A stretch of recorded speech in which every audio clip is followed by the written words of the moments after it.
안녕하세요. 이미령입니다.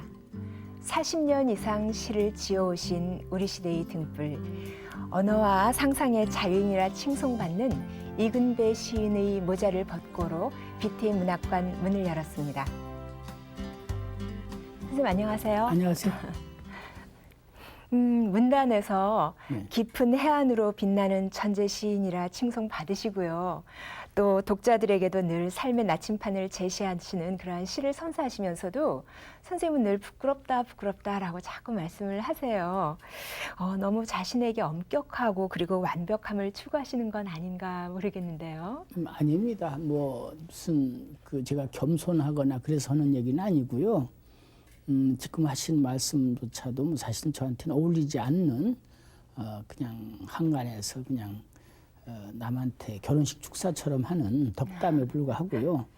실제로 제가 이제 그 시인이라고 하는 패차를 이제 61년에 등단했으니까 올해로 네. 한 46년 그렇네요. 그렇게 했으면은 뭔가를 좀 다른 일을 했으면 가령 제가 무슨 공장에 가서 기계를 만졌다든지 뭐 농사를 줬다든지 뭘 하면은 좀 그래도 달인 소리를 들을만 하지 않겠어요. 네. 그런데 이게 갈수록 앞이 안 보입니다. 지금도 캄캄하고 또 돌아보면 제가 쓴 글들을 이번 달에도 오늘 문학제에 제가 백미라는 그 시를 쓰면서 제가 쓴 글은 불쏘시개감도 될 수가 없다 이런 말을 했는데 네. 사실 제가 겸허라의 표현이 아니고 늘 부끄럽게 생각을 하고 이제 지금부터라도 좀 마음을 가다듬고 글자 하나라도 네. 전체 좋은 글은 모르지만은 글자 하나라도 좀 똑바로 쓸 수 있는 그런 눈도 갖추고 그런 생각도 열어야 되겠다는 생각을 하는데 그게 아마 죽는 날까지 어렵지 않을까 생각합니다. 네. 선생님 46년 동안이나 시를 쭉 지어 오셨어요. 네. 시집에 담긴 시를 읽다 보니까 처음에는 선생님의 그 연륜 때문인가요? 조금 저는 막 어렵고 무겁게도 느껴졌는데 네. 또 한 편 한 편 읽어가다 보니까 그럴 수도 있겠구나 하면서 저도 모르게 자꾸만 고개를 좀 끄덕끄덕 하게 된 면도 많았습니다. 그렇게 치열하게 그 시를 써오시면서 선생님께서 추구하시는 것은 무엇일까요? 글쎄 이제 시라고 하는 것은 사람마다의 어떤 성격과 살아온 삶이 다르지만은 저는 그렇게 생각합니다. 특히 우리 같은 경우 지난 한 세기 동안 많은 모진 전 모국어 내 나라 말이 그 고통을 받았지 않습니까? 네, 일제의 네. 나라도 뺏기고 말과 글도 뺏기는 도 있었고 또 그것뿐만 아니라 우리 동족끼리 전쟁하면서도 우리가 상처를 받고 했는데 그 모국어라는 건 우리가 쓴 정말 어머니로부터 배운 말이지만은 그 말이 가지고 있는 그 정신과 정서 우리 아주 먼 이때부터 살아온 어떤 그런 그 정신 세계와 문화 세계가 있지 않겠어요? 네. 이제 그것을 어떻게 짧은 언어로 생각을 열어서 표현하느냐 하는 것이 시거든요. 시인데 그렇다면은 그냥 우리가 그냥 자기 체험이나 혹은 자기 느낌 같은 것을 좋은 문장으로 적는 것도 참 좋은 시죠. 그러나 그것보다도 저는 제가 생각하는 것은 적어도 우리가 세계 앞에 인류 앞에 우리는 우리 말이 있고 또 우리가 가지고 있는 문자가 있지 않습니까? 네, 우리 네. 문자가 아시는 것처럼 점점 요새 그 IT 시대에 접어들면서 어느 나라 문자보다 우수한 문자로 이렇게 각광을 받고 있죠. 네. 그런데 그런 문자와 말을 가지고 있는 민족의 세계에 이렇게 많지 않습니다. 그런데 우리가 이런 좋은 말과 글을 가지고 있는 이 모국어 이것에 그냥 그 안에 좋은 아름답고 슬픈 얘기만이 아니라 우리 민족이 살아온 그 내용을 화두로 만들어서 인류한테 전하는 이런 역할은 해야 되지 않을까라는 생각을 할 때 앞이 캄캄하고 그래서 저는 우리나라의 역사가 아주 무한한 요새 왜 글감이라는 말이 있지 않습니까? 네. 옷감이 있어야 이렇게 양복을 짓듯이 글감이 있어야 글을 짓는데 우리는 행복하게도 그런 무한한 몇천 년 역사의 그 문화적 광맥을 가지고 있거든요. 그러면은 이제 시인이라고 하는 것은 언어를 캐는 데 있어서 광부가 그 막장의 깊은 그 막장에 들어가서 곡괭이로 그 뭘 보석이든지 석탄이든지 캐야 되지 않습니까? 금이든지 은이든지. 그런데 저는 다른 데서 썼습니다마는 막장은커녕 그 괭이 들고 그 광구 입구에만 어슬렁거리다가 만다 이런 얘기를 하는데 정말 답답한 것은 저는 물론 힘이 못 미치고 우리나라 좋은 시인들이 많고 또 우리나라 시가 세계적 수준입니다. 네. 그런데 좀 이제는 우리가 뭐 통일 문제도 있고 여러 가지 남북 문제도 있고 합니다만은 우리 모국어가 이제는 세계 시장에 나가서 세계 인류한테 어떤 그 해답을 주는 화두를 주는 그런 시도 좀 나와야 되겠다 그런 생각을 해봅니다. 제가 할 수는 없고요. 선생님 근데 아까 그 광부가 막장에서 그걸 네. 캐는 것에 이렇게 비유를 하셨는데 선생님 필명이 사천이셔요. 네. 그렇죠? 저는 이것이 이제 혼가 했는데 네. 필명이라고 들었습니다. 예. 그 모래사자에 샘천자 예. 어떤 의미를 담고 있나요? 그거는 그 공초 오상순 선생님이라고 네. 우리나라 신문학 초기에 그 백조폐허 시대에 아주 가장 큰 시인이죠. 저는 뭐 소월 만회하지만은 네. 그 앞에는 공초가 가장 위대한 시인으로 알고 네. 제가 지금도 공초 숙모회 회장을 맡고 있습니다. 그런데 공초 선생이 그 화두집 같은 거를 늘 그 다방에서 50년대 이렇게 가지셨는데 거기 가는 사람한테 이렇게 필명을 하나씩 주셨어요. 그 공초 선생님 주신 이름입니다. 근데 이제 그 사천이라는 것은 사막의 샘, 오아시스라는 뜻이죠. 네. 그럼 저희가 무슨 사막 같은 세상에 무슨 샘이 될 만한 것은 아니고 말하자면은 제가 하도 망나니 같으니까 좀 사막에 샘 같은 좀 쓸모 있는 인간이 되라는 뜻으로 주신 것 같긴 한데 공초 선생님 저를 굉장히 사랑하셨어요. 그래서 주신 이름이고 그 후로 작년인군요. 신흥사에 가서 제가 또 법포를 하나 받았습니다. 네. 그 학학자 수풀림자 그 신흥사 회주 스님한테 그러니까 동안과 해제일 날 동안과에 들었던 많은 승려와 또 불자들 모신 앞에서 제가 정식으로 네. 받은 게 이제 그 두 번인데 공초 오상순 선생님도 돌아가시기 전까지 그 조계사 별채에서 기거하셨어요.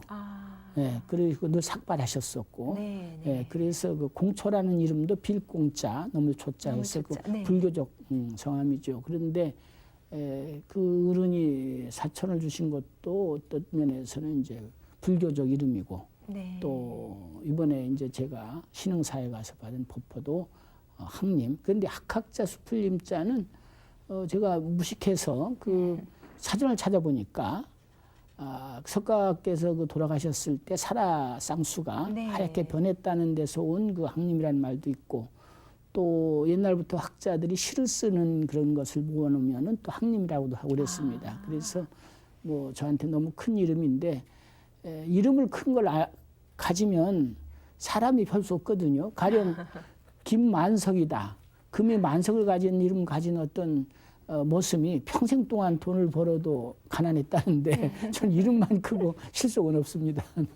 네, 오늘 선생님하고 같이 또 지금 이야기를 나누고 싶은 이 시집입니다. 사람들이 새가 되고 싶은 까닭을 안다.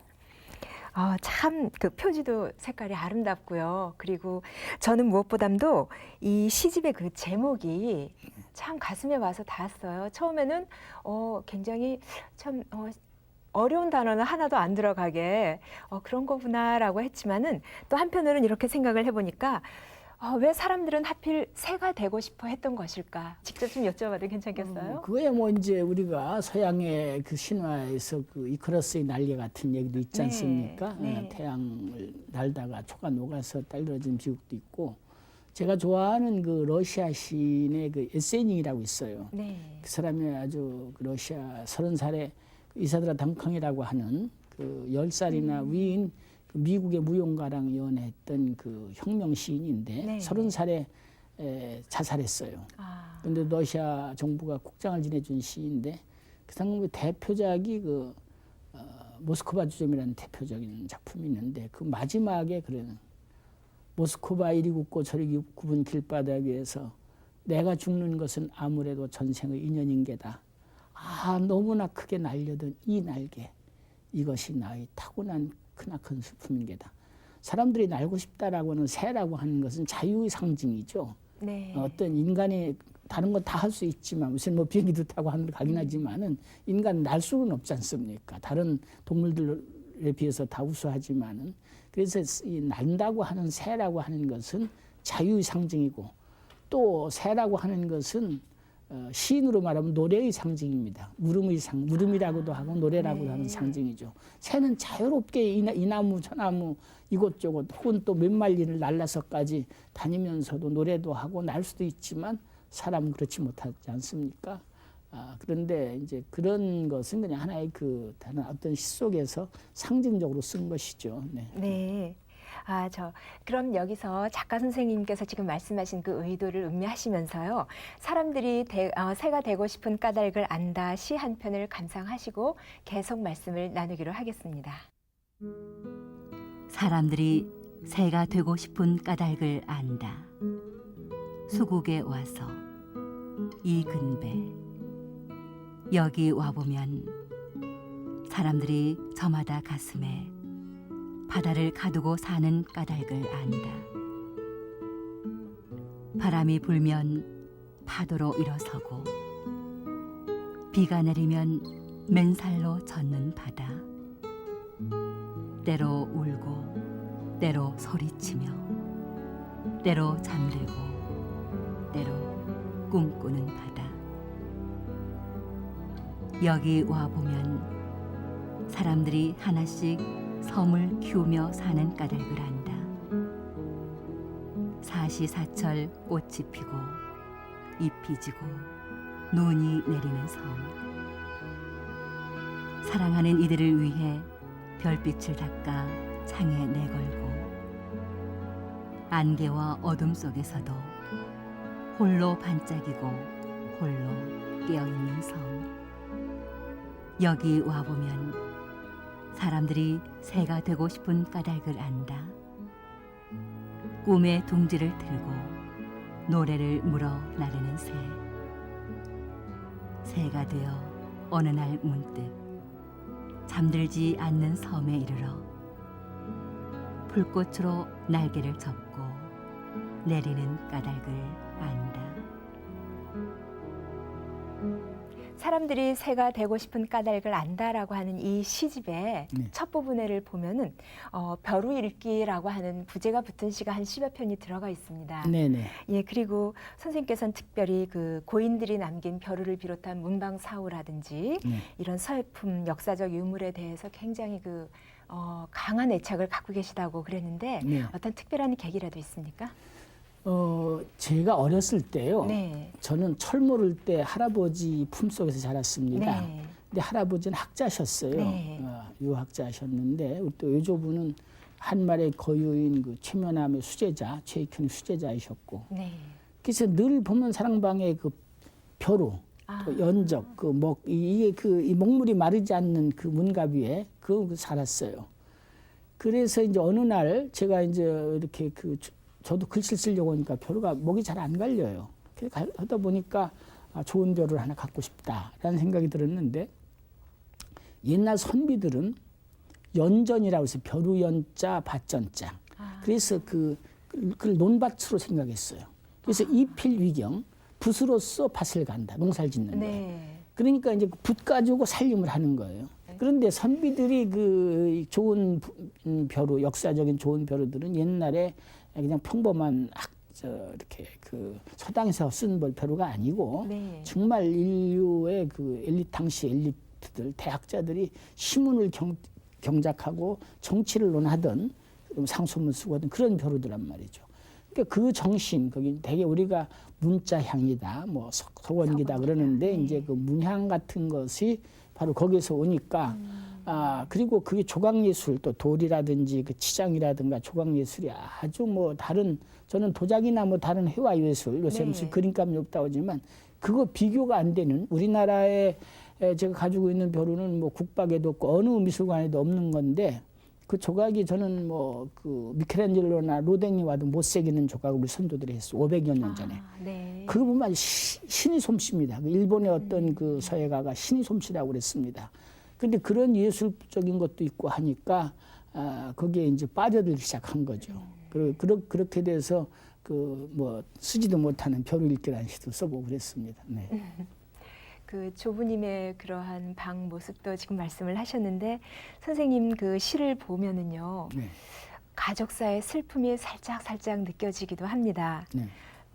좀 그럴 만한 가족사의 어떤 그 슬픈 일이 있었는지 선생님 들려주시겠어요? 그러니까 이제 제가 태어나기는 이제 총 일제 말기에 태어났죠. 네. 그러니까 일제 말기에 태어났으니까 그래서 뭐 광복 무슨 뭐 여러 가지 뭐 전쟁 뭐 4.19 이런 걸 다 현장에서 겪었습니다. 5.16 뭐 이런 거를 제가 뭐 4.19 때도 바로 제가 경무대 앞에 있었으니까 예. 그런데 우리 민족이 누구나 다 직간접으로 무슨 우리 분단, 이데올로기 이런 냉전 시대 문제 그 고통을 안 겪은 사람이 있겠습니까만은 저는 아버지가 일찌감치 그 해방 전부터 독립운동이라든가 네. 사상운동에 하셔서 저는 아버지 얼굴을 10살 때 처음 봤어요. 그리고 어머니 밥을 못 먹고 살았습니다. 그런 그 가족사가 이제 뭐 그것 때문에 이제 아버지가 그렇게 겪은 불행이 이제 어머니한테 와닿고 네. 그래서 이제 이 시집에는 안 있습니다만은 사람들이 뭐 그래도 좀 제시 중에서 많이 얘기하는 게 냉이꽃이라든지 겨울행 같은 그 어머니 얘기를 쓴 시, 여기도 어머니 얘기가 좀 많이 나오죠. 그런 것들이 이제 그냥 그 제 살아온 날의 어떤 고백 같은 것으로 쓴 것입니다. 네. 선생님 시 세계를 따라가 보면은 참 그 소재가 방대하기도 하고 또 그리고 내면을 성찰하는 시간도 참 많이 들어갔다는 생각도 하게 되는데요. 이 시집의 그 37쪽에 있는 빼앗긴 말이라는 시를 보면은 이것도 어떤 선의 경지를 찾는 그러한 수행자의 모습이 느껴지기도 합니다. 어떠세요? 글쎄 시인은 모방입니다. 자신 그 자연이라든가 어디 가령 미켈란젤로가 그런 얘기를 했어요. 나는 돌에다 뭘 조각하는 것이 아니라 네. 그 돌 속에 있는 뭐를 내가 캐내는 것뿐이다. 그런 것이죠. 네. 그 시인이 이 글을 쓴다는 건 어떤 산이든지 강이든지 어떤 사물에 대해서 그 안에 있는 것을 어떻게 그걸 끄집어내는 역할이라고 생각합니다. 미켈란젤로의 말을 하더라도. 그 지금 저 빼앗긴 말이라고 하는 것도 그렇습니다만은 그러면 시인은 자기가 언어를 아무리 많이 쓰더라도 제가 또 이제 거기 보면 절필이라는 시도 있고 그렇습니다만은 제가 아무리 그 표현을 잘하고 아무리 뭐를 잘한다고 하더라도 자연이 해내는 일 같은 것을 뭐 천분질 만분질이나 흉내낼 수 있겠어요? 모방을 못하죠. 헐도리가 없습니다. 그런 것을 쓴 것이고 빼앗긴 말에서는 말하자면 아까도 말씀드린 무슨 선처럼 했지만 나는 내가 말을 쓰기 전에 이미 그거는 다른 먼저 쓴 말들이 있다. 그러니까 그것은 어떤 면에서 내 말이 아니다. 내가 쓰고는 있지만 나는 내가 쓰기 전에 내가 지금 쓰려고 하는 말들은 다 벌써 가져갔다. 그런 뜻입니다. 네. 61년도부터 64년까지 모두 5회에 걸쳐서 신춘문예에 당선을 하신 그런 저력을 갖고 계신데요. 언제부터 시를 쓰셨고 그리고 또 지금까지 주로 한 몇 편의 시를 완성을 하셨는지요? 글쎄요. 제가 무슨 시를 써야 되겠다고 마음먹은 일이 없어요. 네. 아까도 말씀드렸지만 헬만 헤세는 4살 때 할아버지 서고에 들어가서 책을 만지면서부터 그가 이제 시인이 되고 작가가 되는 길을 걸었다는데 저도 아마 그 시작은 할아버지의 그 목냄새에서부터 할아버지가 쓰시던 붓을 잡는 데서부터 시작하지 않았나 싶고 그때 뭐 제가 자랄 때만 하더라도 시골 농촌에서 무슨 요새같이 무슨 텔레비전이 있거나 무슨 다른 어떤 여러 가지 뭐 노래를 부르거나 무슨 야구를 하거나 그런 직업은 상상도 못할 때 아닙니까? 네. 그러니까 뭐 우리 집엔 동아일보, 조선일보가 오고 책들이 삼촌들이 보는 소설책이 들어오고 이러니까 그렇게 하다가 저도 모르게 그냥 그 길로 이렇게 가버린 거예요. 네. 그래서 이제 신춘문예를 여러 번 한 걸 가지고도 이제 말씀들 하시는데 그때 경쟁자가 별로 없었다거나 심사위원들이 어떻게 잘못되셨다든가 해서 제가 운이 좋았던 것이고 왜 이렇게 여러 번 당선했느냐 뭐 상금 욕심이나 내서 그러냐라고 얘기하는데 그런 측면도 있을 겁니다. 하나 그때는 발표 지면이 없었어요. 지금도 그렇습니다만 신춘에 당선하고 나서 아무도 옹호총탁을 안 해주니까 홧김에 또 하고 또 날 좀 알아달라는 식으로 네. 예, 그런 측면도 있었어요. 발표의 한 수단이고 네. 좀 좋습니까? 정월 초하는 날 대문자 막 사진도 나오고 막 상금도 생기고 그러니까 한번 해볼 만하죠. 할 수만 있다면. 네. 시는 신의 다음 자리다라는 구절을 선생님 시에서도 제가 잠깐 봤습니다. 시간이 너무 짧아서 선생님의 시 세계에 대해서 좀 더 깊은 이야기를 나누지 못한 것이 참 아쉬운데요. 선생님 바쁜 시간 이렇게 내주셔서 정말 감사합니다. 예, 아유 고맙습니다. 누구에게나 자기만의 길이 있습니다. 이 시대 진짜 시인 이근배 시인과의 만남을 통해서 가고 싶었지만 가지 못했던 깊고 넓은 길에 동행의 기쁨을 만끽하셨기를 바랍니다.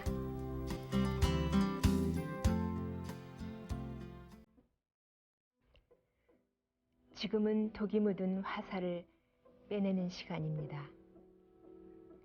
이 화살이 어디서 날아왔고 무슨 독이 묻었고 얼마나 깊이 박혔나 따지기 전에 먼저 빼내야 하는 것입니다.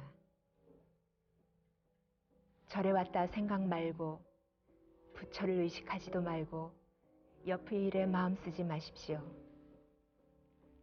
눕고 싶으면 눕고 먹고 싶으면 먹고 걷고 싶으면 걷고 울고 싶으면 울고 가만히 앉아 있고 싶으면 가만히 앉아 있고 그냥 자기를 돌보며 한량없이 마음을 내려놓고 지내십시오. 맹자는 늘 천지가 지금이라 했습니다.